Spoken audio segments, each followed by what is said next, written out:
Welcome! Today's lecture is content writing. The title says Common Mistakes in Writing Task 2 because the first half of this discussion is aimed to cover exactly that, the common errors that students keep on committing, which made former students get low band score in their tests. So this batch of new test takers could avoid committing such mistakes.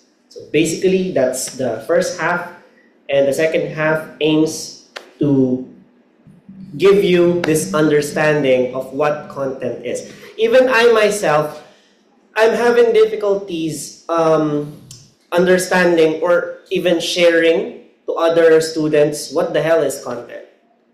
Basically, content in food analogy, it's flavor. It's not tangible. It's not something that you can measure. Like this dish that I serve, I'll let you taste it. For your preference, it doesn't make the cut, so bagsak sa'yo yun. But nung nilasahan mo, dahil mahilig ka sa maalat, dahil binudburan ko na maraming asin, betchin, etc., toyo, pasado sa'yo. That's also one of the reasons why, in a lot of cases, by the way, hindi lang po bihira, students who apply for a recheck, which by the way is available, once you got the results of your exams, and you cannot believe the scores you're getting, you want to avail a remark, recheck, whereas another examiner will be reading your essay again. So the same dish you serve for the first examiner will be tasted by the other examiner, this time a different one. May it be a local examiner or examiner abroad, di natin sure. Basta iba, yung examiner na lalasa doon, mag-grade sa writing mo. At kung pasado sa kanya, makaka-receive ka ng email, congratulations, your scores improved from 6.5 to 7. And the turning point, guys, imagine, the turning point is content. Something that we can't even discuss directly because what is content? Anyway, ano ba si content? So yun yung gusto nating malaman. I can't speak it out blatantly. Ito si content, ito yung definition niya, flavor siya, but in other terms, it's not going to work as easy as that. So that's why I need this entire 2-hour-long session just to give you an overview of what content is and how can you use it to your own advantage so that your first examiner, hopefully isang beses lang, could give you a grade that he would appreciate agad-agad so that you can get the results you desire. Or, if that doesn't work for you, pwedeng yung examiner na to, hindi pumasa sa kanya, nagpa-remark ka, ibang examiner, papasa sa kanya. So we will be using certain techniques, and we call them content. So first of all, let's talk about the common mistakes. According to the British Council, the national band score of test takers in writing in the Philippines is 6.3 for academic. Guys, mataas ba yan o mababa? Ha? Mababa? Ang yabang nyo naman. Namababaan kayo sa 6.3? Sampalin ko kayo. Mababa yan. Nakukuha mo nga lang sa akin, 5.5. 6.3, nabababaan ka? Kapal na mukha mo. Oh, mababa yan, mataas. Mataas yan! Gago pala kayo eh. Oh, yabang-yabang nyo. Nakukuha nyo lang 5 sa panagpapacheck kayo sa akin. So, sa madaling sabi, ang 6.3 po ay mataas. Tama ho ba? Sa national band score, mataas yan. To think na 70% of test-taking population in the Philippines are not enrolled in review centers. Ibig sabihin, mataas yan. Eh, paano kung nag-review pa? Wala pa akong review niya na, 6.3 na. Paano kung nag-review pa? Eh, de expect mo na mas mataas yan. Tama ba? Okay. Now, ilan ang kailangan mo? Ilan ang kailangan mo? 6.5. Yung 6.5 ba, eh, malapit doon sa 6.3 na national average. Yes. So, kailangan mo na lang mag-push ng konti para maabot yun. Kung akad ka. Kung GT ka. Ilan kailangan mo? GT ka, sir, di ba? Ilan kailangan mo? 6.5. Ilan ang national average ng GT? 6. So, kailangan mo, yung push na konti ng academic, kailangan ikaw mag-push pa ng mas marami para kumota ka. Mas pagtatrabahuhan mo yon yung 6.5. Guys, yung iba, sabi nila, wala ka pala sir eh. Mga bata mo, mga GT, ang bababa pala eh. Mas magaling kami sa kanila. Hindi po, pagtatanggol kayo, mga bata ko yan. Yung GT, magte-take ka ng IELTS with this in mind. 4 lang, okay na. 4.5 lang, okay na. 5 lang, nasa Canada na ako. 5.5 lang, may immigration visa na ako. So, hindi sila masyadong nag-e-effort pagdating sa writing. Dahil para sa mga GT, OBS lang sapat na. Si OBS is where you combine the individual subtest, listening, reading, writing, speaking, and the average is your OBS. So meaning, if you get a national average in listening 7, 6.5 in reading, perhaps a 7 in speaking 6.5, pag pinagsama-sama mo yun, 6.5 pa. Ang OBS, 5 lang, pasado na. So hindi nag-e-effort ng ganon si GT compared sa mga ACAD na talagang tutok na tutok sila sa writing. Dahil kung may mamamali sila ng isa, patay na. So understanding this figure, we know for sure that the writing band score of Filipino test takers is high. It's impressively high. Second in Southeast Asia. Hindi pa nagre-review. Paano kung nag-review? Yan. Ang tsansa ng isang test taker na makakuha ng 7 first time is only 9%. Okay? 9%. Ma'am, mataas ba yung 9%? Like, may 9% ka na tsansa na mapanalunan to, basta ibibigay mo sa akin lahat ng pera mo, pupusta ka. Hindi. Napakaano mo naman. 9% eh. Ang baba nun. Mababa ang 9%, ma'am. Anong ibig sabihin nun? Sa 10 tira, isa lang ang papasok. Kung halimbawa, may barel. Alam mo yung Russian roulette. Lahat yan may bala, isa lang yung blanco. Susugal ka? Hindi. Dahil ang baba ng chance mong hindi ka tamaan. Same as with writing. Ang 9% po ay mababa. So, ang first time test taker ay may 9% lang na makakuha ng 7 sa writing. That is why writing is otherwise known as the most difficult exam in the IELTS. Many people break their dream because of writing. Meron na nga akong estudyante before, 2017, nung nag-start ako magturo. Sa tagal nilang nag-review because 4-5 beses silang bumabagsak sa writing. Naging kumpare ko na sila. Kinuha na nga ako ninong nung anak eh. Sa tagal nilang nag-review, sir. Wala akong choice eh. Pwede ka mag-ninong. Okay? That's very hurtful. Especially, I know their capabilities well. Sabi ko, ang galing-galing ng dalawa na to. Hindi mailusot. Just because ang petty ng mga examiner. Kasi mga examiner, may thinking yan eh. Yung writing, feeling nila, pag mataas ang binigay nila sa'yo, nababawasan yung pagka-examiner nila. Totoo yan. Okay? That's why may mga deserving na candidates na makakuha ng mataas na score. Pero ayaw nilang bigay. Kasi nga, for them, you will be our equal kapag binigay ko sa iyo yung score na to. Yung listening, reading, speaking, wala akong problema. Pero writing, hindi pwede. Kasi this is my stamp of approval. And wala ka namang effort, bibigyan kita ng stamp of approval, di ba? So, why would I do that? So, hindi sila ganun kapag bigay sa writing.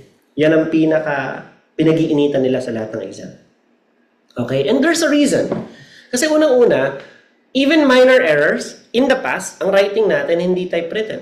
Ang writing natin, pen and paper based. So even little smudges, like yung I, hindi mo nalagyan ng tuldok. Yung T, mukha siyang F, na doble yung ganun mo, mali agad yan. Lumagpas ka dun sa border, mali agad yan. May erasure, tapos hindi mo na-erase mabuti, naglagay ka dun ng panibagong character, tapos hindi siya mabasa, hindi sila mag-accent ng panambasahan yan. Mali agad yan. That's how cruel they are when it comes to writing, because everything that you write in writing is an evidence against you. They can use it against you. That's why we have to be very careful, as strict as possible in writing. So understanding this scenario, 6.3 is the national average for ACAD. 6 is the national average for GT. But you are aiming for a 6.5 or 7 to secure either a working visa or a university eligibility in English-speaking countries. And that's actually going to be problematic, knowing that examiners don't give 7 that easily. Akala nila, dahil target nila si 7, 6.5, almost 6.5 ang national average, malapit na sila sa katotohanan. Ang layo po. Sabi ko nga, 9% chance lang ang nakakalusot. So imagine, yung second time test takers, ang band score na natin nun ay 56%. Pupusta ka, 56% chance? O, pupusta ka na. Bakit? Kalakalahati na eh. It's either hit or miss. Pwedeng tumama, pwedeng hindi.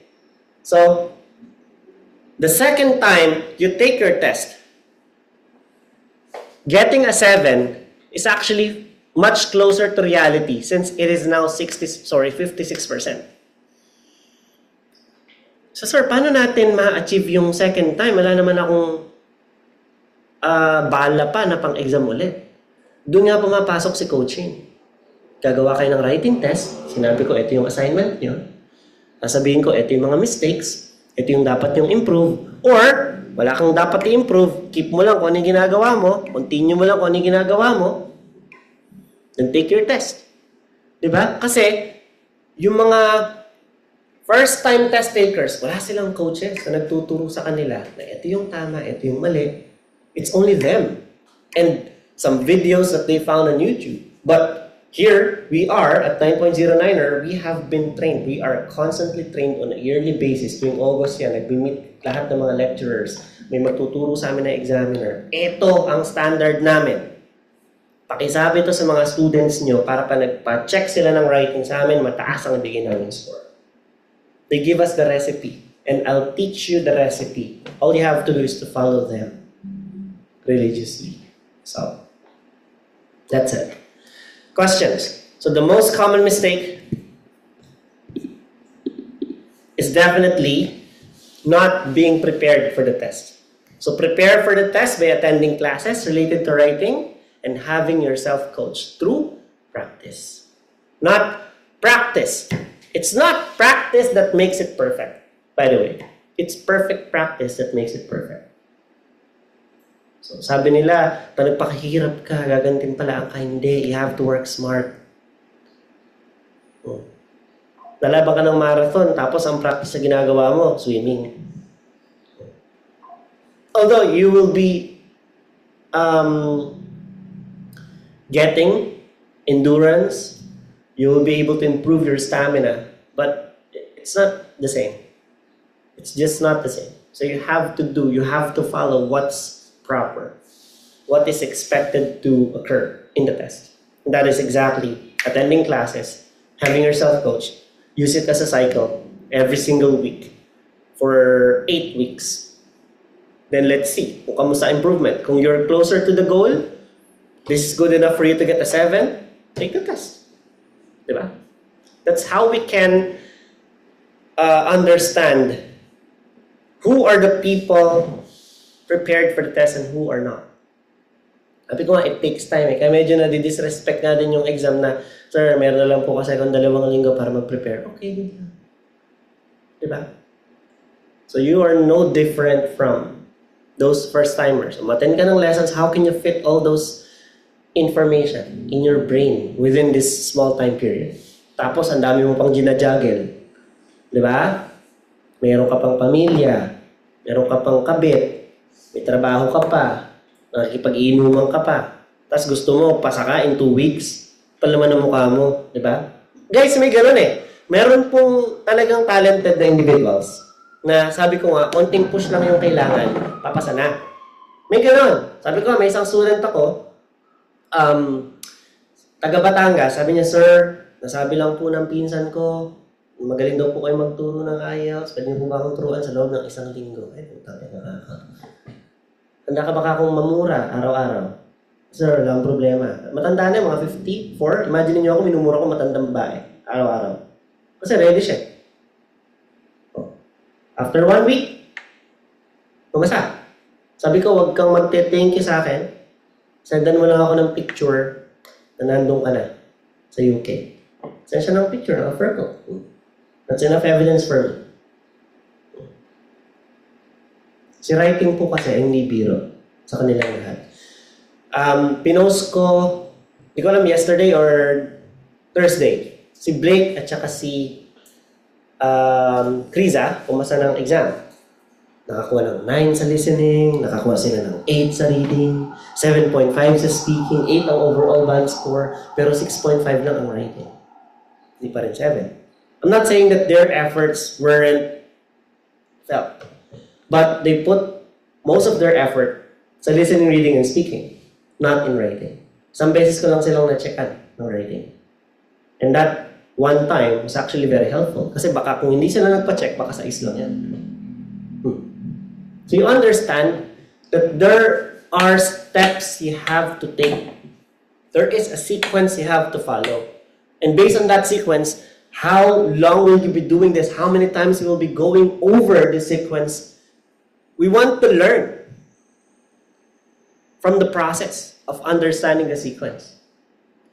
Hindi man isang bagsakan, natutunan mo lahat. Pero due to those repetitive use of that process, hopefully, you can learn a thing or two from it. So may iba kasing slow learners, may ibang Sabado lang pwedeng pumasok, may ibang napaka-busy, hindi na nila mapagkasya sa time nila. Di ba? Know your priorities. Gano'n mo ba kagusto to? Kasi one time lang tayo, pero tapos mo to, goodbye. Wala na tayong pakialamanan pa sa buhay. Like, nakita ko, nag-post ka sa Facebook, mas mali-mali yung grammar, di kaya angry yun. Putahanan to, estudyante ko to, mali-mali yung grammar. Alam, pakialam. Tapos ka na sa IELTS. Diba? Why would I care? You're already done. You're already finished. Take the test, pass it, kiss it goodbye. That's it. One time lang to sa buhay. Sabihin nyo, isang beses ko lang itong gagawin, ayoko na itong pagdaanan pa. Kasi even as coaches, we hate this test. We hate it as much as you do. More than you do, actually. Because we've seen some people give up their dreams just because they failed the writing score. Ang dami.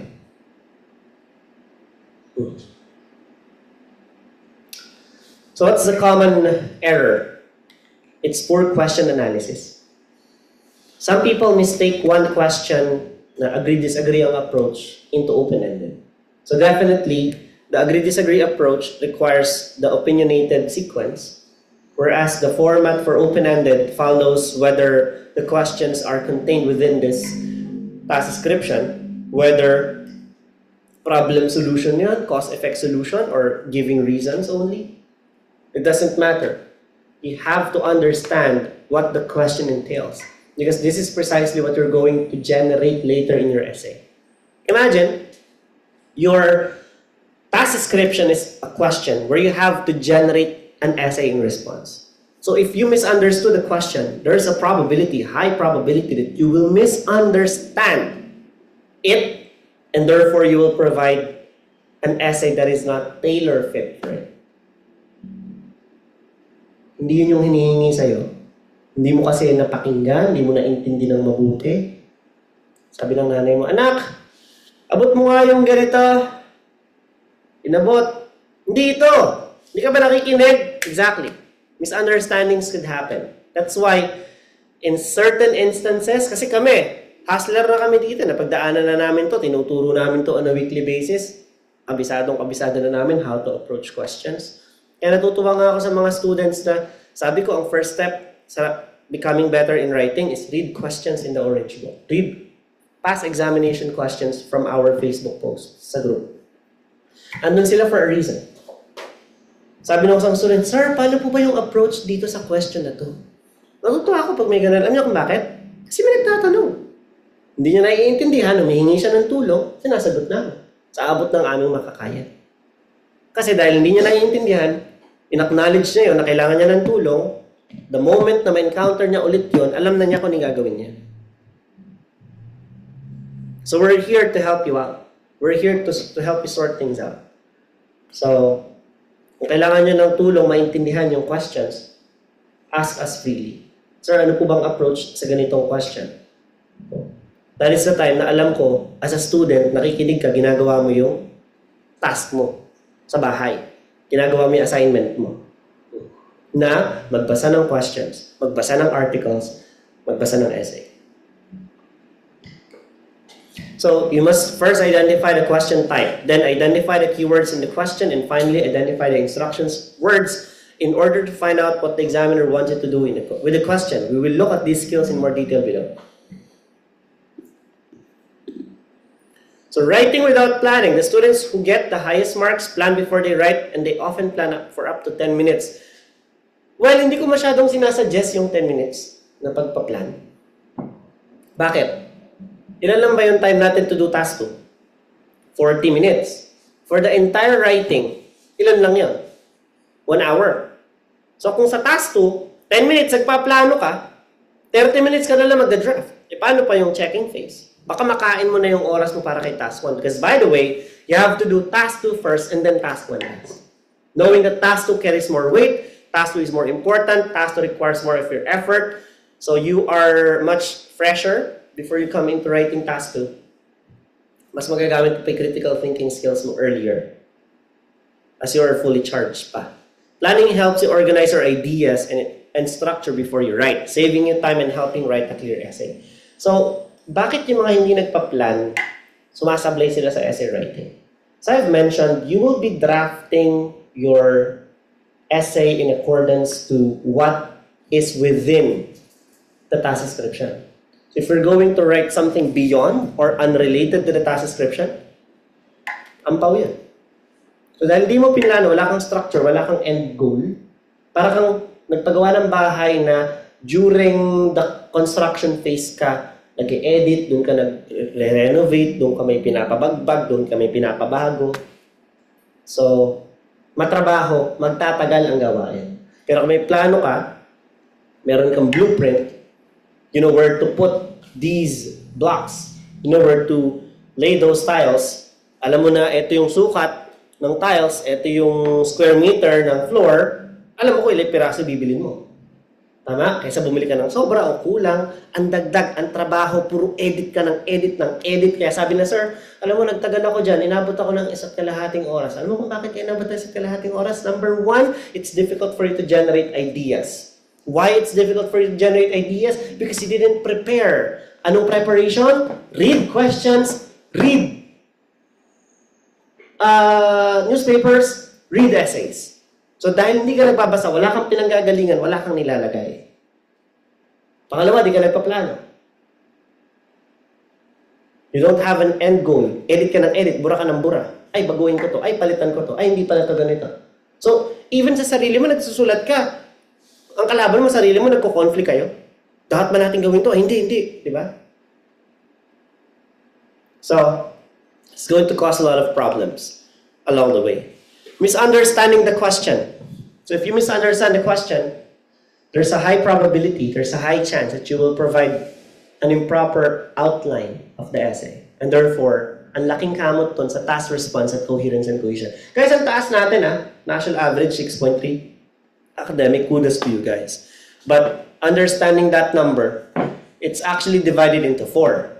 Task response, coherence, cohesion, vocab, grammar. Task response, ang national average natin, 5.5.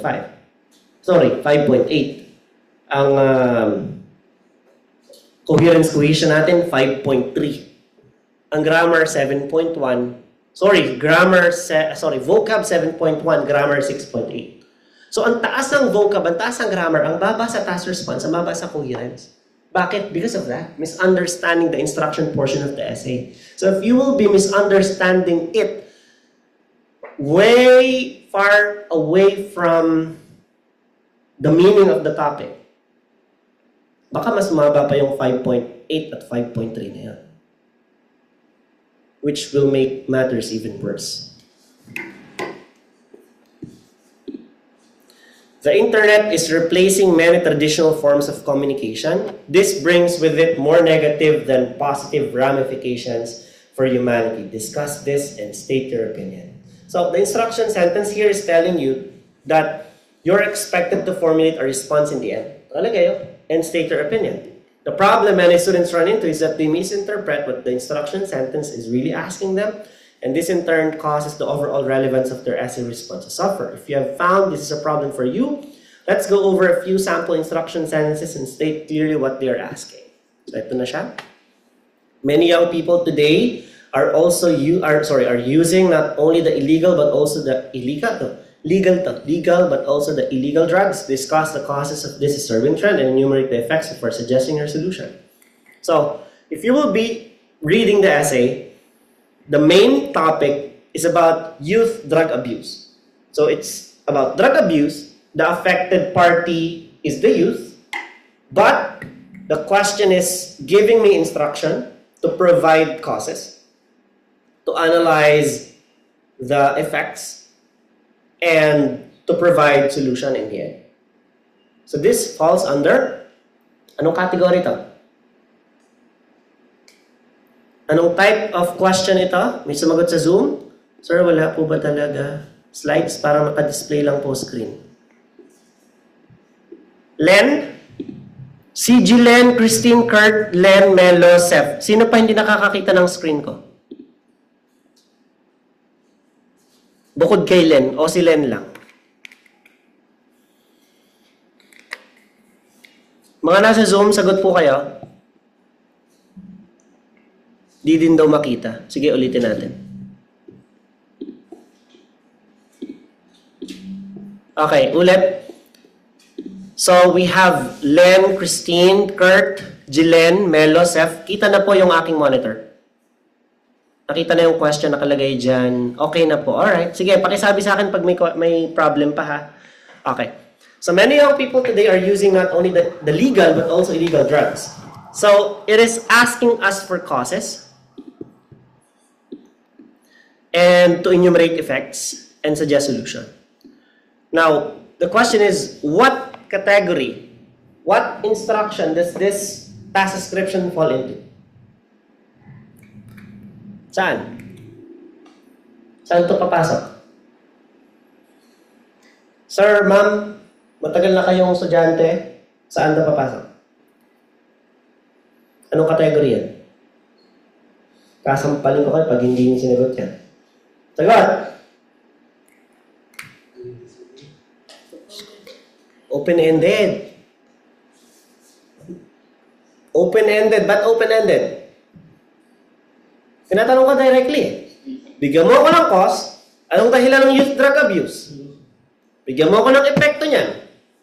Masamang epekto, syempre. Gusto nga natin gawing villain yan sa story eh. At bigyan mo ako solusyon para ma-solve natin yung problema niya. So, open-ended ang category. Okay? Clear?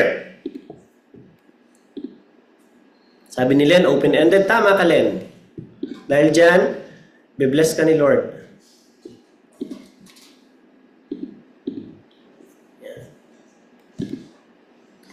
Sending criminals to prison is not an effective way to deal with them. Giving them education and proper training is the better option. To what extent do you agree or disagree? So, anong category yan?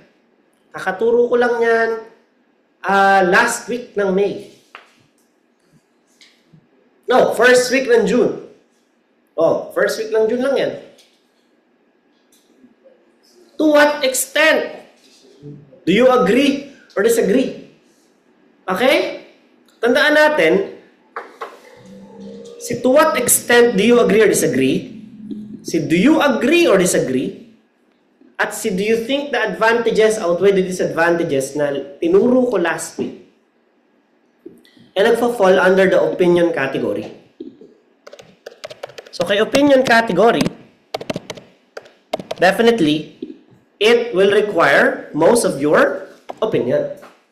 Meaning, you will provide an insight based from your own knowledge and understanding, which is how we construct our opinions. Halimbawa, masarap ba para sa iyo ang pagkain ng fried chicken? Oo, hindi. So sabi niya, oo, kasi ganito, crispy, juicy, blah, blah, blah, may gravy. Hindi ko gusto yun kasi fast food na kasama sa katawan. So may kanya-kanya tayong opinion sa lahat ng mga bagay. Tama ho ba? But it's a matter of how you will justify your opinion in converting the belief.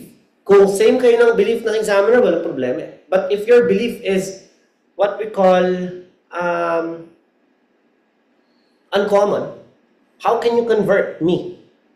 How can you make me believe that your opinion is better than majority? O sabi mo dyan, computer is bad in the society. Do you agree or disagree? Sabi mo, agree. Sinabi mo, ito yung nakakasama sa computers. Diba? We all thought that computers are one of the wonders of technology of the modern world. And now you averted towards it. So how can you let me know? How can you make me understand that computers are bad? In what way? In what sort of explanations you can convert my belief? Kasi ako, pro-computer usage. Sabi mo, hindi. Sabi mo, masama yun. Paano mo ko kukumbinsihin? So how would you turn your selling point into your own opinion? That's what matters. So yung other type, to discuss both views at saka si open-ended category, tatry nating i-cover yan next month na, July. Okay? Kasi tapos na tayo sa to what extent do you think the advantage outweigh the disadvantage nitong June.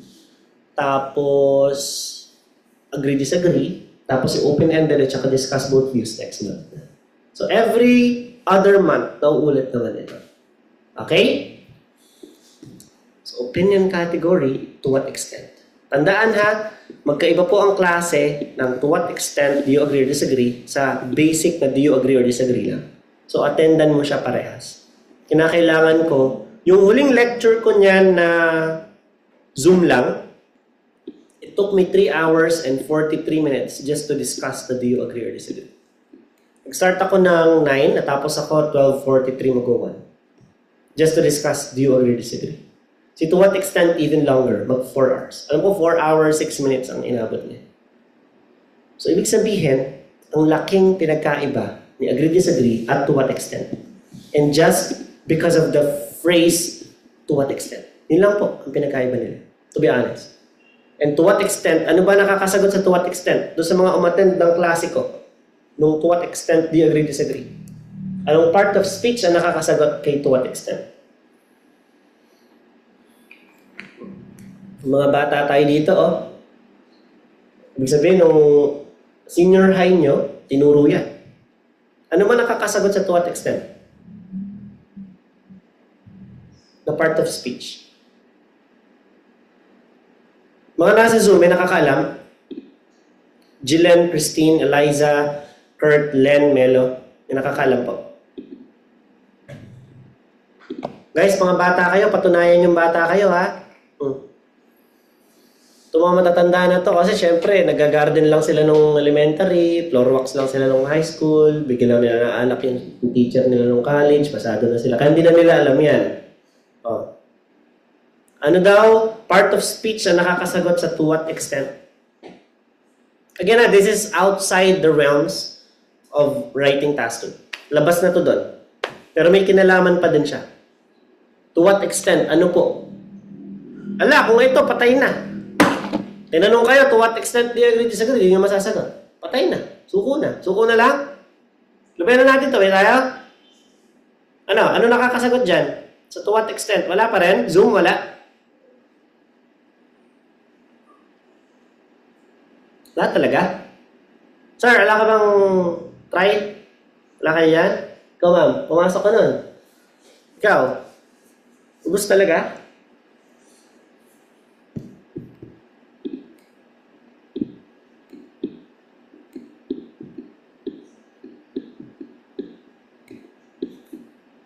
Adverb.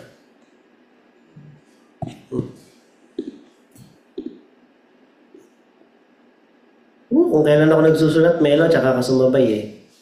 Daya ka, Melo eh. Adverb.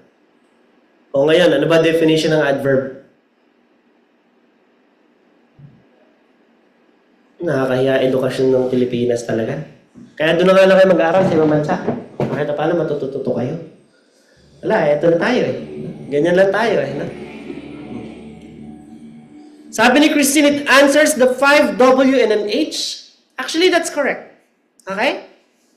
Sinasagot niya yung what, who, where, and when. Tsaka yung H. How. Actually, yung what lang ang hindi niya sinasagot, Christine. Dahil si what ay naka-reserve para kay noun. Okay. So see, when, ang tawag natin dyan is adverb of time. Natandaan nyo na, hindi pa rin. Alam nyo, sisihin nyo yung mga teacher nyo nung English, nung high school at elementary. Like, Ma'am, bakit ito kami ginagawa? Oh, mambato kayo doon sa dati nyong school. Wala ka nang tutunan eh. Sa kayo nag-high school? AU? Edwin High School. Ha? Sa San Jose po. San Jose? Senior high, AU? Yes, sir. Saan ka nag-senior high? Sa Carmel po na. Ako, Diyos ko, nakakahiya yung mga eskwelahan mo. Binanggit niyo pa. Ikaw, saan ka nag-senior high? Caloocan. Diyos ko. Ikaw? Sa girls po. Saan? Girls. Saan yun? Santo Domingo. Domingo? Nag-senior high ka? Totoo ba? Senior high ka? First batch. First batch, okay. Saan nag-senior high? Piningano. Okay, so ito po ang listahan ng mga hindi dapat pasukan na senior high. Peñaranda, Santo Domingo, Cabanatuan, Santa Rosa, ayan. Nakakahiya ang education system ng Pilipinas. Alam niyo, ang bilis ng klase natin kung maganda lang yung diskusyon na ganyan eh. Hindi na ako nagagalit sa ganito. Ang bilis ng klase. Siguro 30 minutes na natitipid natin. Adverb.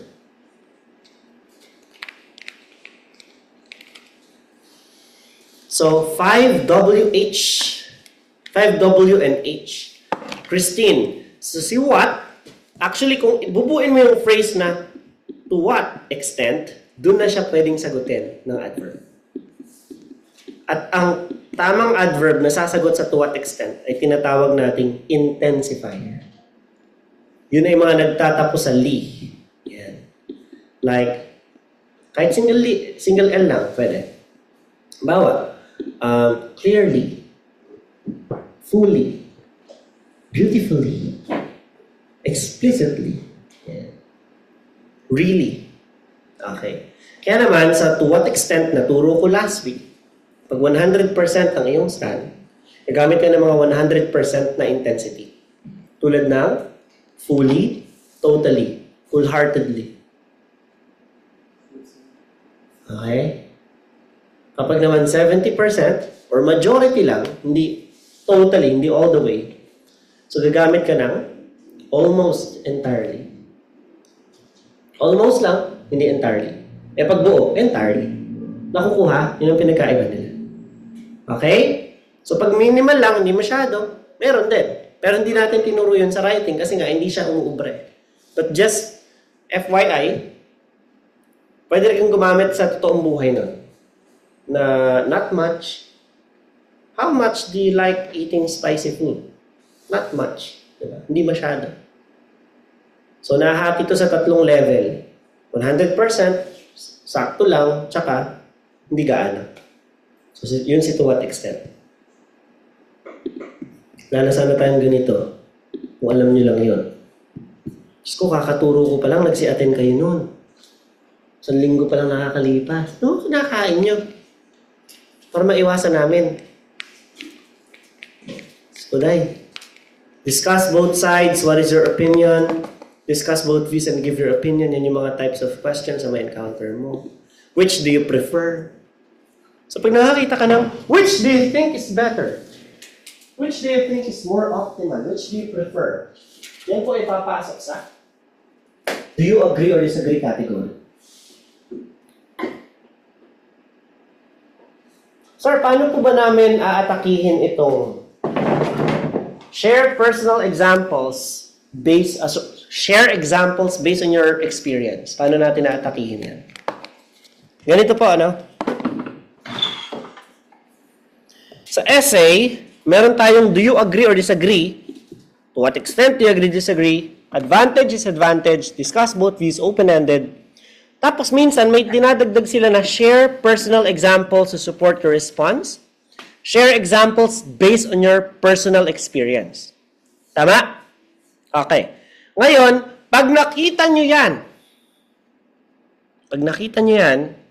mag-iiba ang laro ng essay writing. Kuha ako ng video. So, mag-iiba po ang laro ng essay writing. Paano mag-iiba? We have to remember that essay writing has properties. Essay writing is formal writing. This is a non-narrative context. Hindi ko alam kung tama yung spelling ko. Mahina ako dyan. Sir, kung by definition, sa essay writing ay isa siyang formal, non-narrative context, at ang instruction ay hinihingan ako ng personal na kwento, ano ang mananaig? Yung bawal akong magbigay ng personal na kwento o yung dapat akong magbigay ng personal na kwento?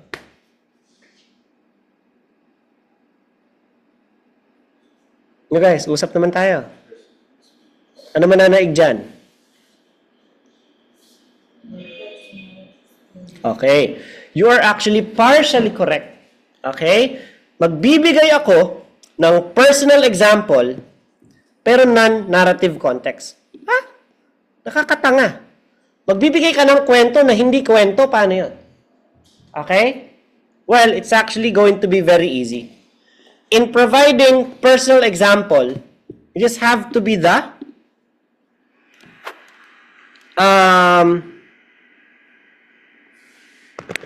first, kalimutan ko yung tawag doon sa term na yan. Hindi naman siya first line. Just have to be the source. Sorry. The primary source of the viewpoint.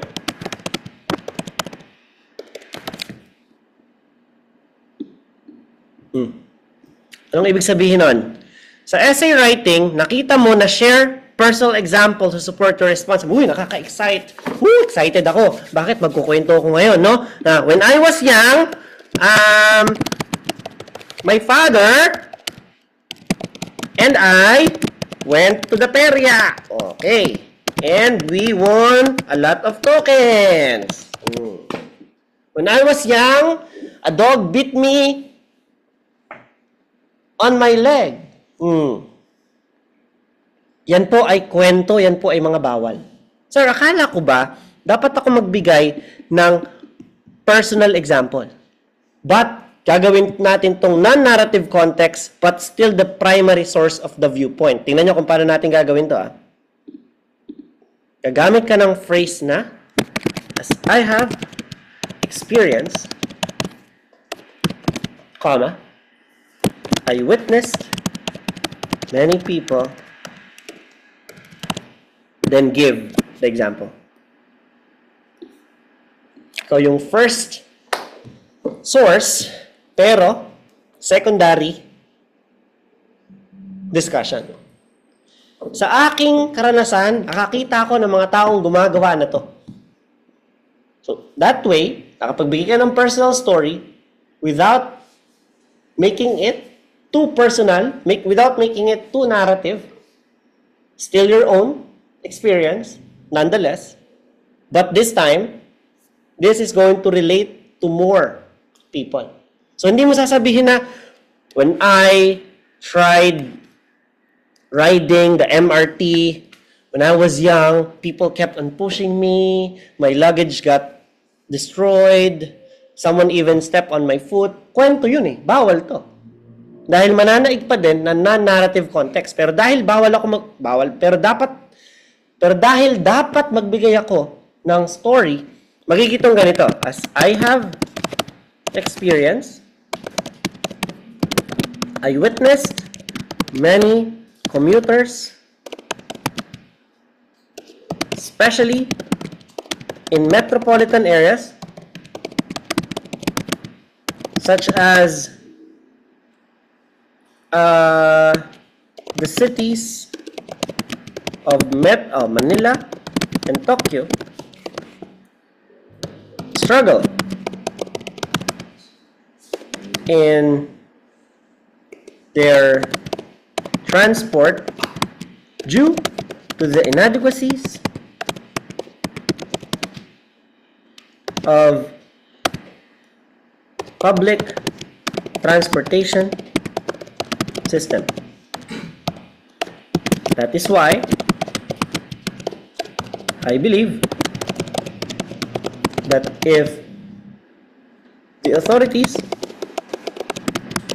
would shift their goal in enhancing such transport modes, people will be more motivated to patronize them, thus reducing the number of cars on the road, ultimately solving the traffic problems in many regions of the globe. Ganyan ang pagsusulat ng writing. Nagbigay ako ng personal na experience, pero pinapakita na to ng experience ko, nakita ko sa ibang mga tao. At doon, from there, nagkaroon siya ng connection na ito ang dapat gawin as a solution to the problem. Malinaw? Okay?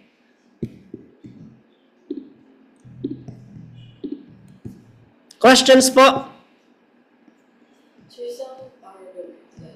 Okay, that's a nice question. Saang paragraph ito ilalagay? So, do you agree or disagree? To what extent do you agree or disagree? Do you think the advantage outweigh the disadvantage? This is going to be placed in the paragraph closer to the conclusion.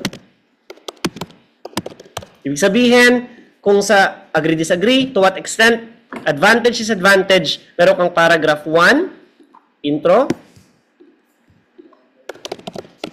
body paragraph 1, body paragraph 2, so dito mo siya ilalagay, tapos conclusion. So hindi siya entirely dedicated example ha. Kung nakita nyo, gumamit lang ako ng isang line para ibigay yung example, but ultimately dun sa huli na yon, it's still giving out reasons why this is a disadvantage, why this is going to concern. So dito mo ilalagay yung personal example part. Yan. So kung discuss both views yun, intro, body paragraph 1, view 1, body paragraph 2, view 2, conclusion. So dun sa, mas malapit pa rin sa conclusion. Ganun din. Kung open-ended, nakalagay, give causes, effect, solution, sa solution mo sa ilalagay. Laging mas malapit dun sa conclusion. Okay? So ang nagturo sa amin yan kung saan nilalagay yung placement ay isang senior examiner ng IDP, si Dan Golden. 2018 niya yan sa amin diniscuss. Dahil tinanong din niya namin sa kanya. Kasi nalilito rin kami na personal experience, personal example, bawal nga yung narrative. Kasi nga ito, trap to. Na personal example. So pag nabigay ka talaga na literal ng personal example, yari ka. 5 ka dyan, task response. Okay? Writing an intro that does not respond directly to the essay question is going to be another common error. In the event you're given an IELTS question that requires a response written in an argument essay style, it is imperative you compose a clear and relevant introduction. Remember, nothing ruins an argument essay faster than a problematic introduction. So how to make a legitimate introduction? Paraphrase a task description.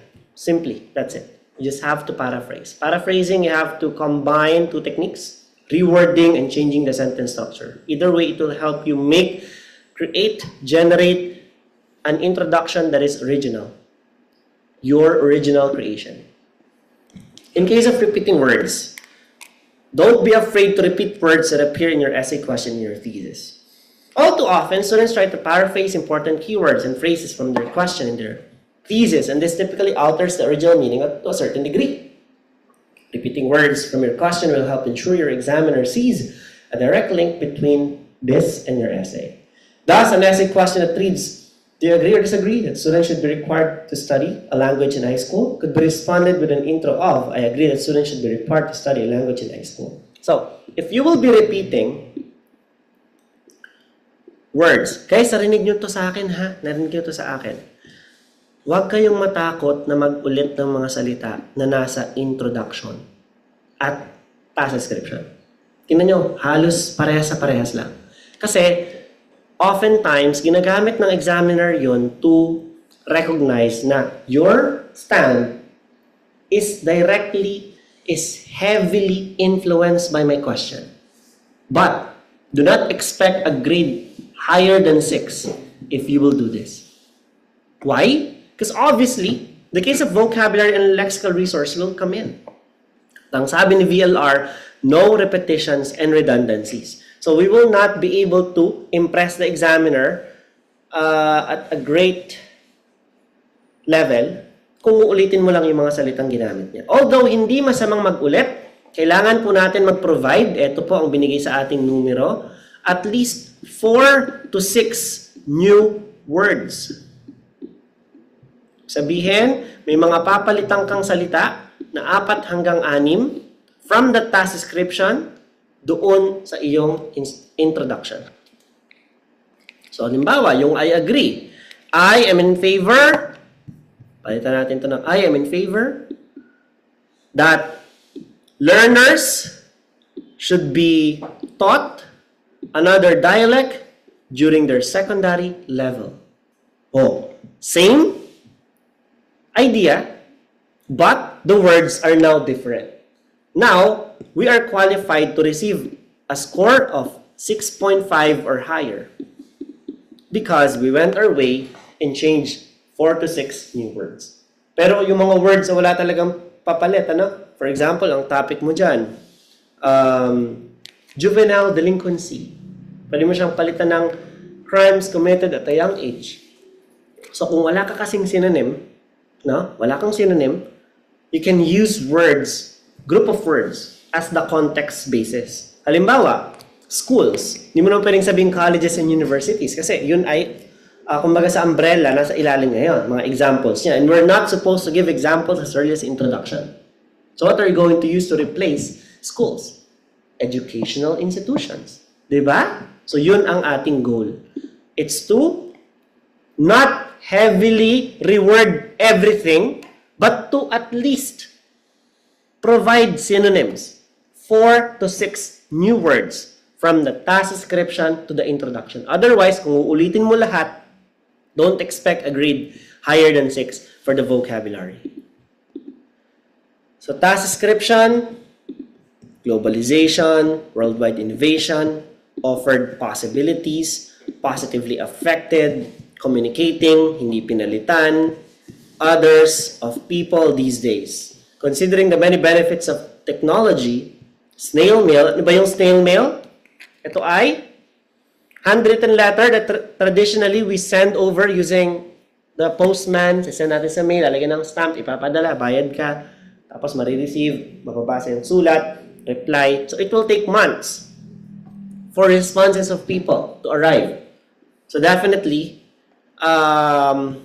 dahil maraming benefits yung technology, mawawala na daw ba yun? Sabi ko dyan, due to the benefits of technology, the traditional way of sending out messages o yung snail mail could eventually die out. Yes, maaari po siyang mawala kasi sa ngayon, kailan ba kayo huling sumulat at nagpadala ng sulat sa post? Wala nga kayo mga postal ID. Diba? Lagi yung pinagmamalaki sa asawa kayo, may postal ID ka ba? Wala. Ako meron. Okay? Tsaka trying too hard. Sabi nila, introduction pa lang. Dapat talagang bongga na. No? Tingnan nyo. Ang introduction na to. Some people think that intelligence is innate, while others think that we can improve our intelligence through learning. Yung daw katalinuhan ay biyaya yan. Wala, matalino talaga siya eh. Talaga ibigay ni Lord. Mas favorite siya eh. Ganun ba yun? No? Sabi naman daw nung isa, yun daw learning ay makakapag-improve ng katalinuhan ng isang tao. So sabi dyan, tingnan nyo ha, tingnan nyo. Sa introduction, babasahin ko. The ultimate capacity of the mind has been an enigma since the primordial existence of man. In light of this, a split in the voice of the people juxtaposes the proverbial nature versus nurture debate. This essay, with an attempt to scrutinize both paradigms, concurs that since intellect is limitless, it can be harnessed at will through different faculties of learning. Ano masasabi niyo sa introduction na yan? Super okay. Ha? Sabi ni Nicole, super OA. Ikaw ano masasabi niya? Super okay. Okay. Pambuk ba, sir? Pambuk ba, sir? Paano? Pang-bookbind. Ikaw, sir, anong, bigyan nyo to ng ano? Sige, if we can use one word, an adjective to describe this introduction, what would it be? Over the top. Over the top. One word. So, lagyan natin ng hyphen para one word yan. Sige, sir. Ikaw, ma'am. Overusing of words. Overusing of verbs. Ikaw. Last time, hindi pa po kasi ako nag-umagaan, sir.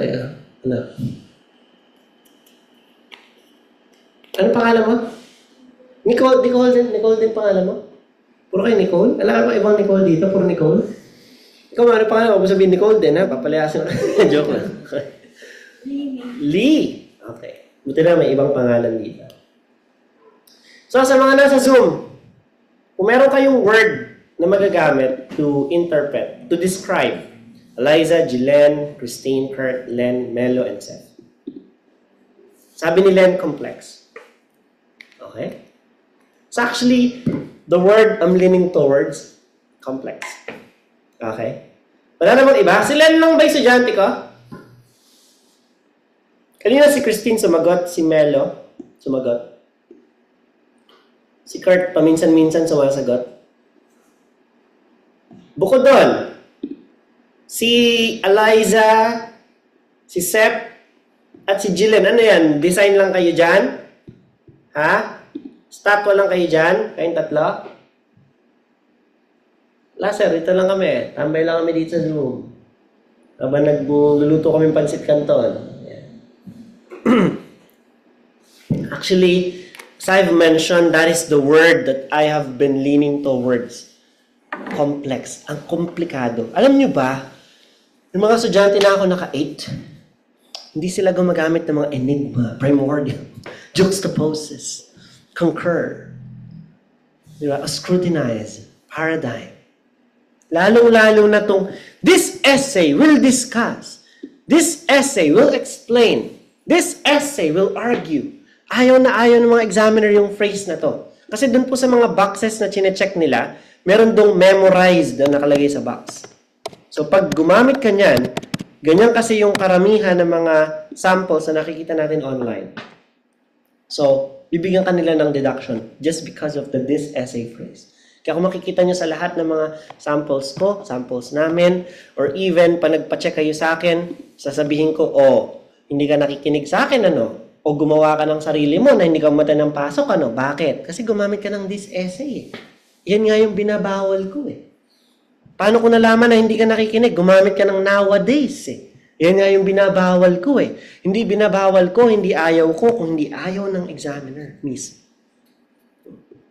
Sadly, it's them na may ayaw at hindi po kami. Okay? Next. Writing one sentence introduction. Ilan daw po ang minimum na sentence para sa introduction? Ilan? 2. So, yung first sentence is the generalization of the topic.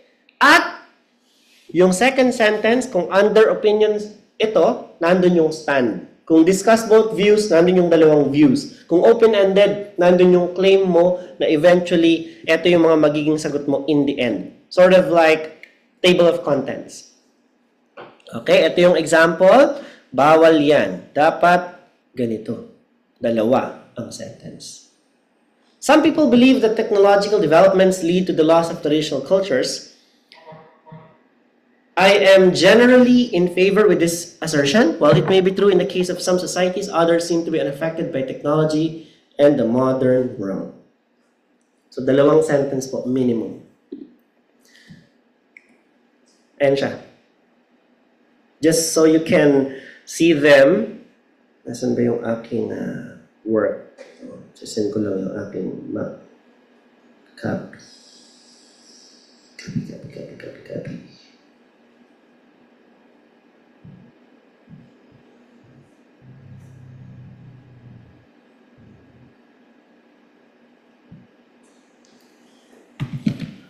Okay. Unclear trend and unrelated ideas. In IELTS writing task 2, you need to show your own opinion with a clear thesis statement in the beginning and support that opinion with related topic sentences in each paragraph. Some students will give neutral opinions and unrelated points. That will greatly affect the writing score because it lacks coherence and logic.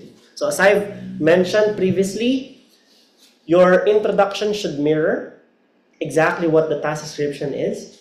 And in case if it requires you to put an answer, particularly in those 3 instructions, agree, to what extent advantage is advantage, then it must be placed at the end.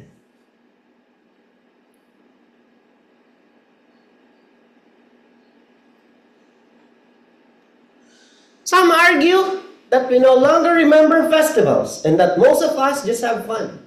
So maganda yung paraphrasing, don't get me wrong. Isa sa mga binabawal natin yung paggamit ng we and us. Why? Dahil wala naman tayo. Hindi ka kasali. It's only them, the people involved in the scenario. You only put yourself into the picture kapag nasa dulo ka na, nasa concluding part ka na. While I agree that enjoyment seems to be the priority, people have forgotten what this festival means. So walang baseline, walang coherent understanding, ano ang dahilan, ano ang rason. So ganito dapat ang tira.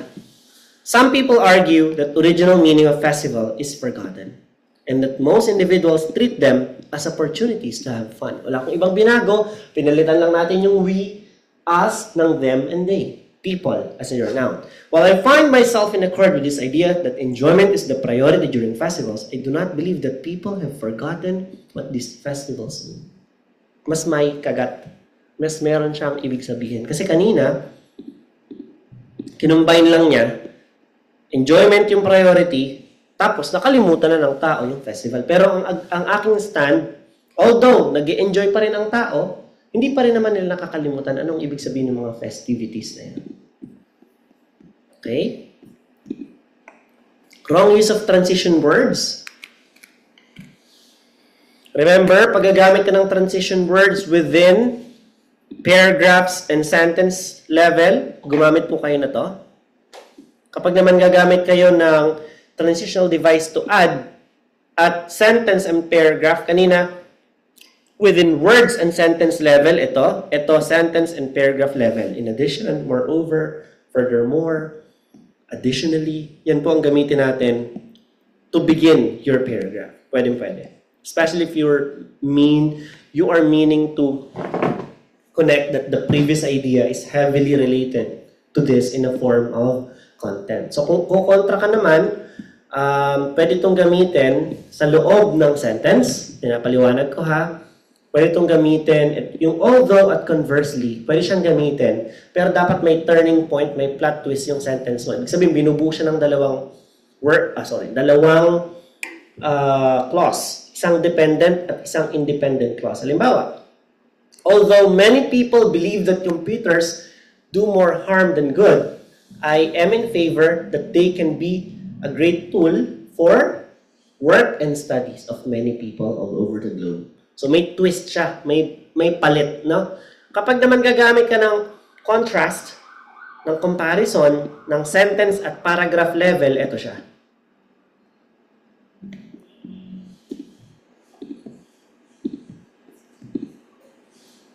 Ito pa yung ibang word, don't worry. Ito pong PowerPoint na to ay naka-convert na as PDF.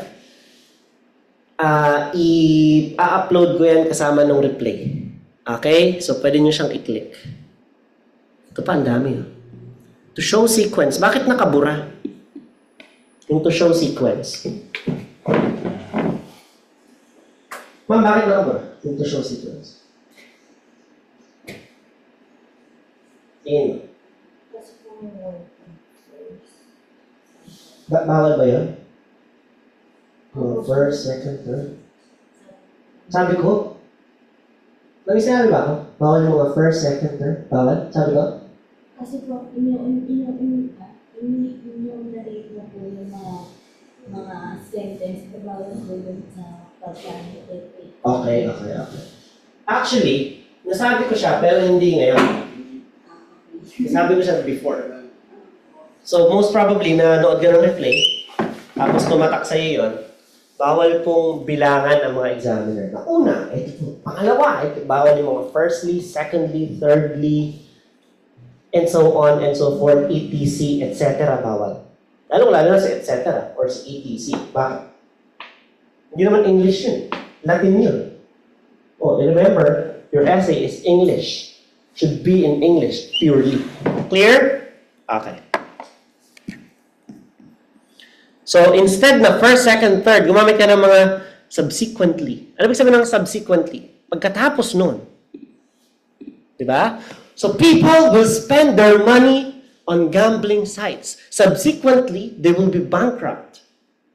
And they will be using loans from other people. Because of that, they will be finding themselves under the mountain of debt. O baon sa utang. O subsequently, as a result, bilang resulta, ito ang resulta. Yun ang ibig sabihin nun. Previously, ano yung previously? Kamakailan. Nung nakaraan. Previously, people used heavy equipment to plow their field, including the use of animals and heavy metal objects. But because of technology, they can do this task more easily with the use of tractors. Oh, kung dati gumagamit tayo ng mga araro tsaka ng mga kalabaw, ngayon tractor na lang. Okay. Nakuha? Okay. Giving an example. Summarizing. Ayan po yung mga words.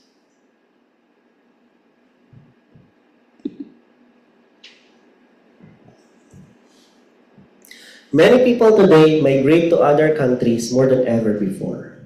Discuss the causes of this, including the difficulties of migrants, and offer a solution.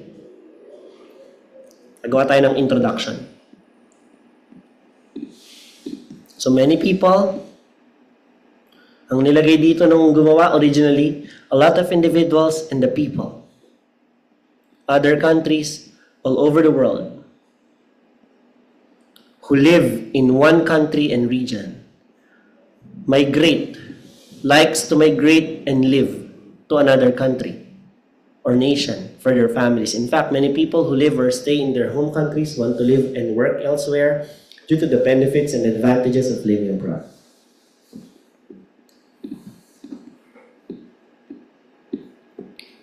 So ano pong masasabi niyo dito sa introduction na to? Unahin ka na namin, dahil wala akong sinagot kanina. Anong masasabi mo dyan? Sige. Paulit-ulit? Ulit-ulit? Tawa na, paulit-ulit. Sigawan. Kulit eh, no? Oh. Yung meaning ng isang word, yun din. Halimbawa, individuals at people. No, sagot kayo na, sagot. Siya nga eh. Kaninang sinatanong kayo. Oh. Okay? Individuals, people. Paulit-ulit. So, anong gagawin doon sa mga paulit-ulit? Pili lang. Halimbawa, gusto mo ng a lot of individuals, doon ka lang. So, yung people, tanggalin mo na. Yung people, pwede mong gamitin mo mamaya, di ba? Para hindi siya repetitive. Ano pa? Paulit-ulit dyan. Ikaw naman, ma'am. Gray. Si Lee. Lee ba pangalan mo, Lee? Oh, Lee, ano? Okay, kaya ba today, Lee? Okay. Alin pa dyan? Nakita mo na pwedeng alisin. Country or nation. O pili ka, ano gusto mo? Country or nation? Oh, country ako. Agad yan? So, pwede mong linisin eh. Ang daming nagpapacheck ng writing sa akin. Ang daming or, ang daming end. Sobra. Sabi ko sa kanila, you have to be sure. Kasi pag may or, may and, para nagbibigay ng option. Pwedeng ito o ito, ikaw nang bahalang mamili. No, direkta mo. Hindi mo kailangan magpaligoy-ligoy. Diba? So, kung lilinisin natin yan, okay? Ang dami, oh. Yan lahat. So, tanggalin. People all over the world who live in one country likes to migrate to other nation for their families. In fact, many people who live or stay in their home countries want to live elsewhere due to the benefits of living abroad. So, yung live or stay, kapalitan pa natin yan. Pwedeng live, pwedeng stay. So, dahil ginamit ko na dito yung live, ano man yan natin dito? Stay or yung live? Yung stay. So, in fact, many people who stay in their home countries want to live elsewhere. Para hindi repetitive yung live at saka live. Nakukuha?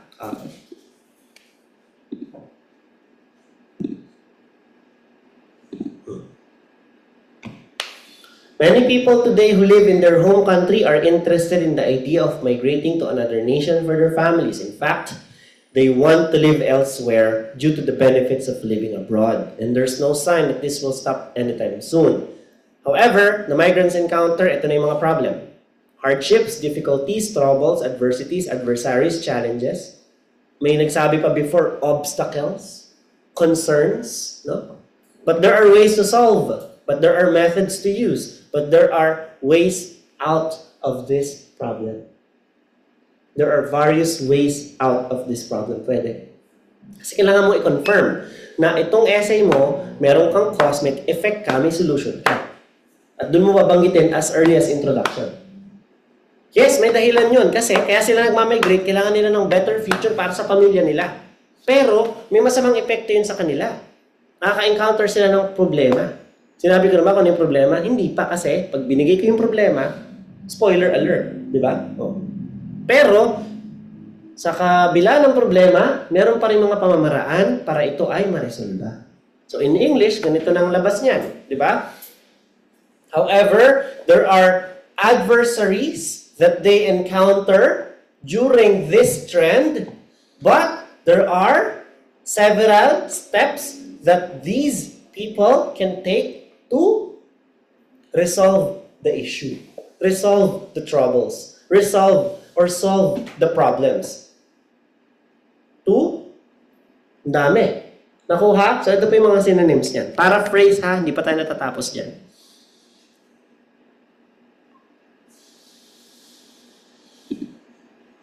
Yung mga iba-ibang sample. Grammar mistake tayo. Wrong verb forms. Yung nagpa-check sa akin kahapon. Pakadaming mali sa grammar. Sabi ko, umattend ka ng, kahapon nung Thursday, sabi ko, umattend ka ng klase ni Ma'am Shannon ng tenses kahapon. Sino mga umattend? Umattend kayo? So kung mga hindi kayo naka-attend, I hope napanood yung replay. May quiz pang kasama yon, just to improve your grammatical prowess. No? Andun yun.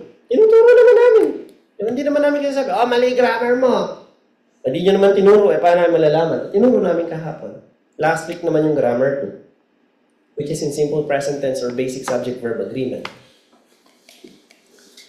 Many people argues that young people today were not equipped with an essential skills. Ang daming mali dyan. Isa-isahin natin. Ano mali? Sir, pakituro nga sa akin unang mali. So many people argues that young people today were not equipped with an essential skills. Anong unang mali dyan?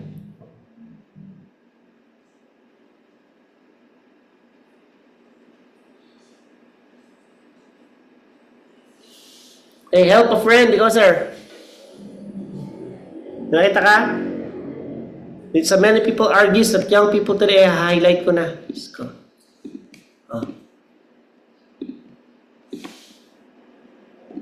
Kasi unang mali dyan. Ikaw.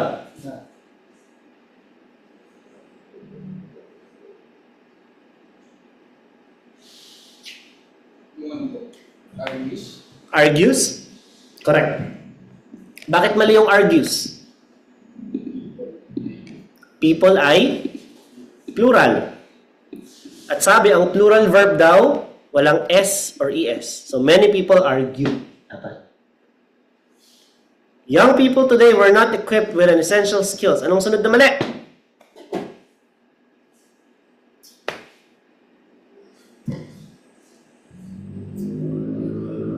Wait lang. Ano? Mga nasa Zoom. Ang sunod na mali.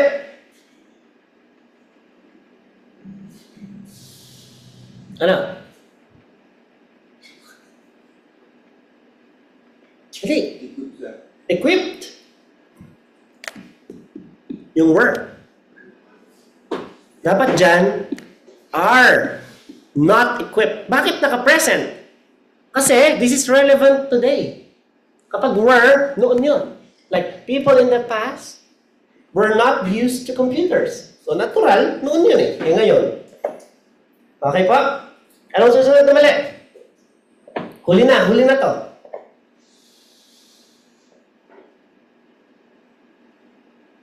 Eh, tinukaan na. Tingnan natin sa Zoom. Skills. Okay, tama si Eliza. Uy, Eliza, nabuhay oh. Kanina, tanong ko ng tanong oh, hindi sumasagot si Eliza. Skills. So, bakit mali yung skills? May an eh. So, it's either maaalis yung an, mananatili si skills. Or, mag-i-stay si an, yung skills mawala yung S. Kasi ang an, A, ay para sa singular subject lang. Kuha po. So, di ba? So, isang sentence lang na to, tatlo na agad yung mali. Kailangan mo maka-apat na mali para makakuha ka ng 6.5 sa grammar. Pag umabot yan ng hanggang 11, 6 ka na lang sa grammar. Pag ang mali mo is every other sentence, 5 ka na lang sa grammar. Kung ang mali mo naman ay every sentence, 1 grammatical mistake every sentence, 4 ka na lang sa grammar. Nakuha? Yan, by number po yan.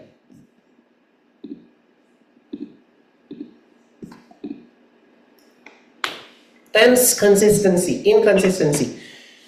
In the past, people pay more to communicate to other people, such as making phone calls and sending out letters. However, due to technology, individuals can make contact more easily through the use of gadgets. So, tinan nyo ha, naka-simple present tense ito. Tapos itong can, dapat singular, present lagi ang kasama niya or the participle form. And the use, wala siya dapat D. Okay? So, yun po yung mali sa mga tenses dyan. Again, tinuro po kahapon ang tense.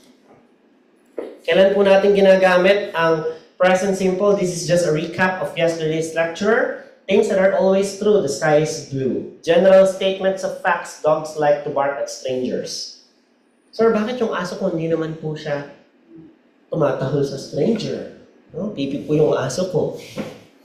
Kaya nga, general statements eh. Ba, sinabi mo, cats like milk. Hindi naman pusa ako, gusto niya ng milk eh. May ibang pusa na ayaw, gusto tinik.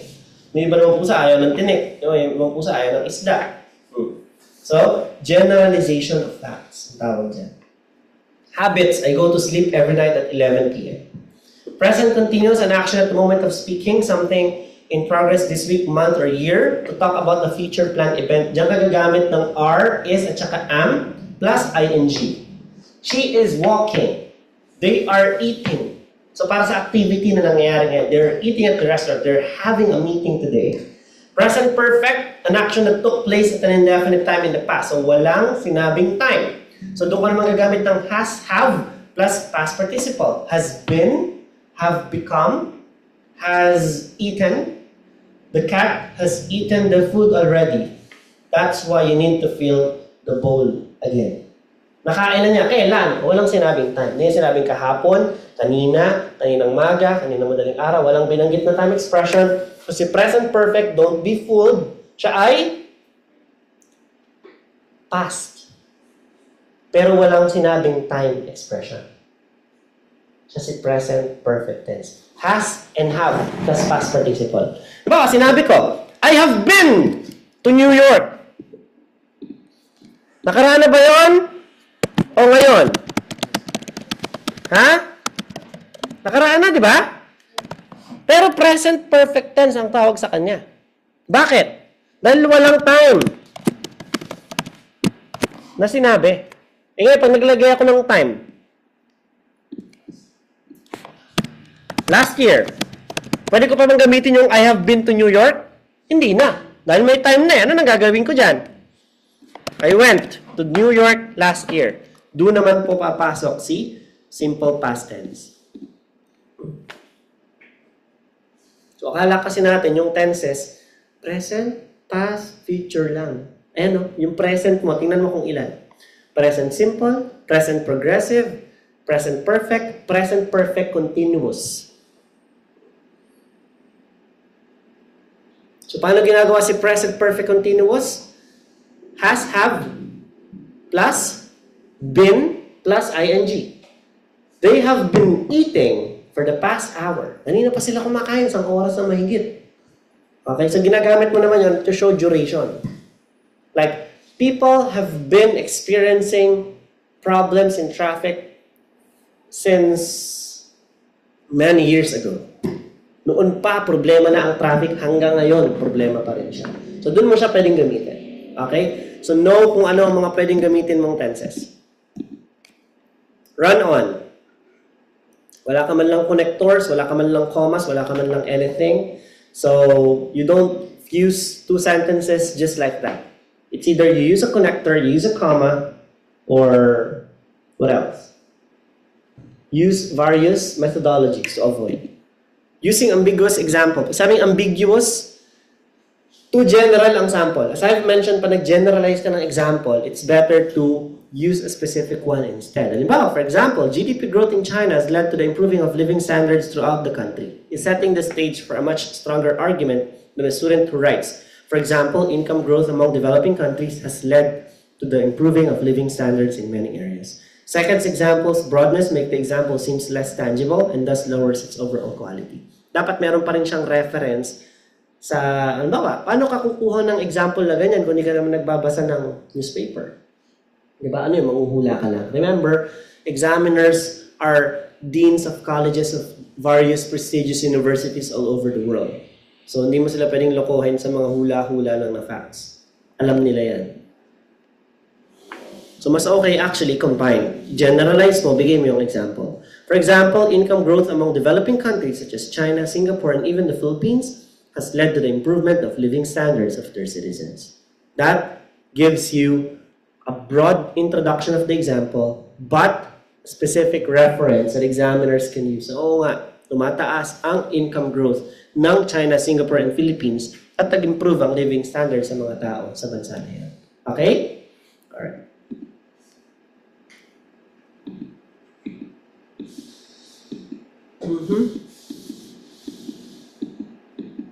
Ito, madali na lang ito, mga the. Yan.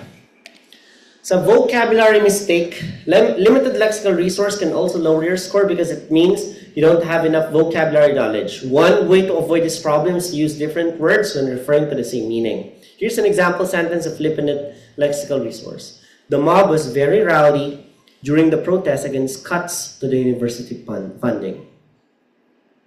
So, yung paggamit natin ng slang. Sabing slang, yun po yung mga term, masyadong maikli. Halimbawa, yung tawag natin sa bata, kids. Yan, slang ulit, mga slang words. Bawal din po yung mga shortcuts, like wanna, gonna, yeah, cause. Even sa speaking, bawal po itong 4 na to. Yan. Clear? Alright. Colloquial language use. Ano ba yung colloquial language use? Paggamit ng prepositional phrases. Count on. Lean on. Came up with. Pag nag-combine ka ng preposition at saka other part of speech, either noun man yan o verb, ang tawag yan ay prepositional phrases. Pag ginawa mo yun, ang tono niyan ay informal. At sabi natin, ang writing task po ay formal essay writing. So therefore, instead of gumamit ka ng mga count on, ano pa? Count on, lean on, expect ang gamitin. Okay pa? Ano pa? Make up. Ano yung sabihin ng make up? Hindi nilalagay sa mukha.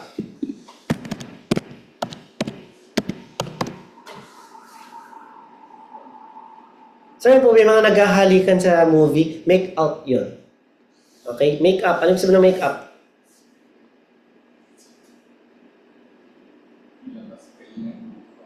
Okay? Tingnan nyo ha, ang prepositional phrases kasi, malayo siya sa totoo niyang kahulugan. Nagigets nyo? Indirect eh. Ang ibig sabihin ng make up, bumawi. Ha? O di ba layo? Kasi ang verb na pinagmulan niyan, make, gumawa. Tapos up, bumawi na agad. Dinagdagan mo lang ng up, naging bumawi na.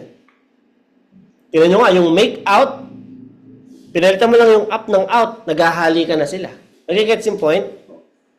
Okay? So, paano bumawi? Diba? Sino mga nurses? May nurse ba dito? Nurse ka, ma'am? Pag umabsent ka ng estudyante ka, ilan make-up classes niyo? 3. 1:3 tawag, di ba? Yun yung make-up. Yun yung bawi.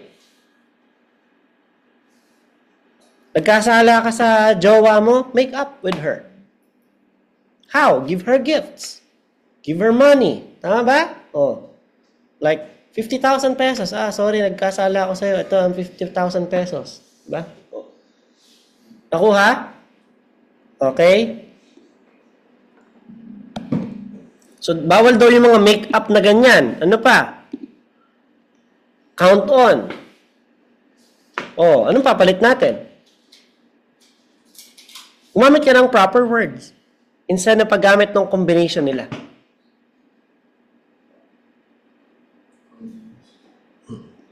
Expect.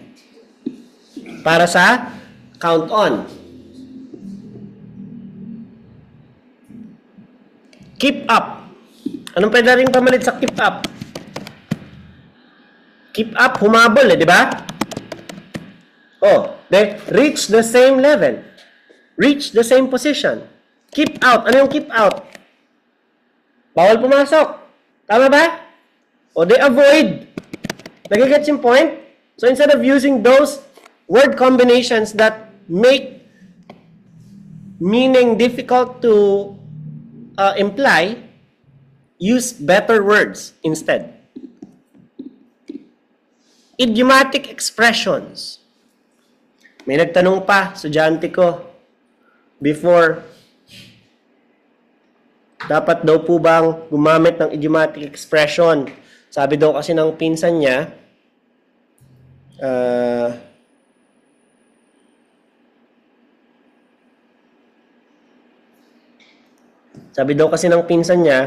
alam mo, kaya ako pumasa sa speaking kasi gumamit ako ng idiomatic expression. Sabi ko, ganito pustahan tayo. Isa kanya. Huwag kang gumamit ng idiomatic expression. Pag pumasa ka, goods tayo. Pag bumagsak ka, babalik ko yung pinabayad mo.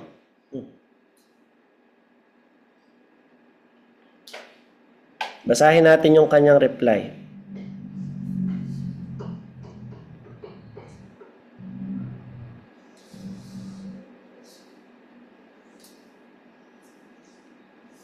Gusto nyo screenshot di ba? Puro Gcash pa yung topic namin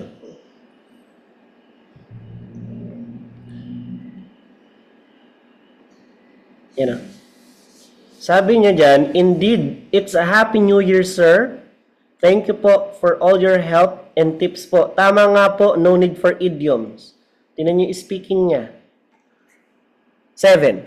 Writing 6.5. Pasok sa US. Oh. Anong ibig sabihin ng pinsan niya? Alam niyo yung mga kamag-anak natin, minsan hindi tayo nila gusto magtagumpay. Pwedeng yung idiom na ginamit niya one time is really going to fit that situation only. Sa sitwasyon lang na yun, pasok yun. Pero hindi na pwedeng maulit yun. That's very random. Pumasok, lumusot, but hindi sa lahat ng pagkakataon, lulusot yun. Kaya wag gagamit ng idioms. Okay? Ano ba yung idioms? I will give an arm and a leg just to go to Australia right now. Sabihin nun, I will do everything. Hindi literal na puputulin mo yung kamay at paa mo. Kasi the expression of idioms cannot be taken too literally. Avoid first-person pronouns. I considered various research methods for the study. Various research methods were considered for the study. So passive voice po, mas okay gamitin. Ayan pa, yung mga common mistakes. Avoid yung too much use of the pronoun I. Paragraphs with general idea but lack supporting details. Check if each paragraph states one general idea with relevant supporting details. Sentences giving supporting details should elaborate by giving examples, explanation, details, evidence, or references. Where can you get details, evidence, and references? Where? Newspaper! By reading newspaper, you will gain facts and ideas written in English that you can use even in your own creation. Avoid too many general statements without supporting details kasi it will not convince the examiner. The rating will be poor as a result. Remember, in most corporations, they do not distinguish men from women. They only focus on working efficiently. The instances of women in essential positions cannot be counted by fingers. Those women are very successful in their work and their lives. So, anong mali dyan? Walang connection sa isa't isa. So you have to use connectors so that they will mean something. In most corporations, they do not distinguish men from women because the most important matter for them is the individual's focus on working efficiently. Because many individuals pushed this narrative in the past, many females, including mothers, can now be employed, an idea that's very common these days. As a result, many women today are empowered and have become successful in their respective careers. That's how you explain. This is the main idea, this the explanation. These are some supporting details to support my point of view. If makapagbigay ka ng example, do it. That's it. Close mo yung paragraph, punta ka sa kabilat. In addition to that, furthermore, moreover, explain mo na naman, dun po iikot ang essay writing. Clear? So, to give us a greater idea of what to expect kay writing, you have to remember, writing task 2 is formal essay writing. Tinuturo namin yung instruction of how to approach agree-disagree. Discuss both views open-ended. Do you think the advantages outweigh the disadvantages? To what extent do you agree-disagree? But content will also matter. As I've mentioned, content is flavor. So let me end this discussion with understanding what flavor is. So if this is my dish, I prepared it, I followed the instruction, but the taste is not meant for the examiner's taste buds, he or she will give me a failing score for it. But if it's going to be tasted by the right examiner, then who knows? Baka tumaas ang score ko after recheck. But we want to avoid that. Gusto natin, umpisa pa lang makuha mo na yung result. Paano yun? Bigyan na natin yung panlasa na generally mag-work para sa kanilang lahat. So, nandun na nga yung number 1, pagbibigay ng personal example na hindi narrative. Number 2, pagbibigay ng supporting detail. Where can you get supporting detail, references, and information? From reading newspapers. Ay. Okay? Newspapers lang, references pa lang eh. And number 3, using appropriate tenses, avoiding grammatical mistakes, avoiding vocabulary errors, avoiding repetition, avoiding redundancy, and in your conclusion, provide a positive insight. So hopefully, all those combined measures can help you achieve your goal in overcoming this 6.3 hump so that eventually you can get 6.5, even a 7. Kayang-kaya yan. Nakuha? Okay, so ang daming mistakes pala na nagagawa ng mga students before, na nagagawa pa rin mga students ngayon. So do not get burned by the same flame twice. Huwag kang biktima sa iisang suspect lang. Nakuha? Yun na yung mali nila eh. Bumagsak na sila nun eh. Matuto na tayo. Dapat pala, pagbigay ng example. At ang pagbigay ng example, hindi pala dapat narrative. Dapat pala may pinagkukunan ang impormasyon. Hindi lang siya basta-basta nagge-generalize kasi pag walang supporting details, hindi siya ubra sa examiner. And lastly, flavor, content. I keep on telling this na chicharon, may chicharon? May chicharon baboy, di ba? May chicharon cropik. Ano mas gusto niyo? Tapos pag nagbebenta sa bus, sabi, oh, may laman, di ba? Exactly. What we're looking for is laman. May ibang examiner, tulad ng lola ko, mas trip na yung cropik kesa sa baboy na chicharon. Trip na yun eh. Siya lang may trip nun, bihira. So, hindi sa lahat ng pagkakataon, yung ampaw, yung sabaw, ubra. Examiners are looking for a complete course. Complete dish served. So, kung umorder ako ng sinigang na baboy, hindi sabaw lang yun. Dapat may karne. Dapat may gabi. Dapat may pechay. Dapat maasim yun. Dahil pag hindi maasim yun, matabang yun, hindi ko gusto yun. Dito yung sinigang na hinahanap ko, hindi to pa sa panlasa ko. Pinarecheck mo. Sige nga, examiner 2, tikman mo. Pwede na. Sige, 6.5. Yun, si recheck. So, Thursday, next week, during the coaching session, wala kasi tayong replay nun. Yun yung ipopost ko. Yung EOR or Enquiry on Results at combination ng band scores. Tag-isang oras kasing discussion yun eh. So, lagi ko sinasabi, hindi ko ma-explain paano si EOR or Enquiry on Result, paano yung format, paano mag-request ng pa-recheck. Nandun yun sa video na yun. Paano i-combine yung mga score. Dati kang 6, nag-retake ka, nag-1 skill retake ka, hindi pa rin nakuha sa recheck eh. Nag-retake ka, paano i-combine yun? At pwede ba ang combination ng band score sa Australia? Pwede ba ang combination ng band score sa New Zealand? Yes, pero magkaiba sila. Ang retake. Nag-take ako January 2024 hanggang January 2025 na result, pwedeng i-combine kung Australia. Pero kung New Zealand yon, January 2024 hanggang June 2024 lang pwede. So magkakaiba po ang batas base sa iba't ibang lugar. Kaya kung may mga ganun kayong concerns, tulad namin, nagko-consult pa po kami sa mga immigration lawyers namin, experts para doon. Kasi nga, our expertise is within the realms of English, is within the realms of IELTS. Okay? So, sa mga nasa Zoom po, may mga tanong. So, si Eliza, RG, Jilen, Christine, Kurt, Len, Melo, and Seth. May tanong po sila? Dito po, sa branch, may tanong. Wala na? Okay. So, that's the end of our discussion today. Have a nice day. God bless and good luck on your test. Bye.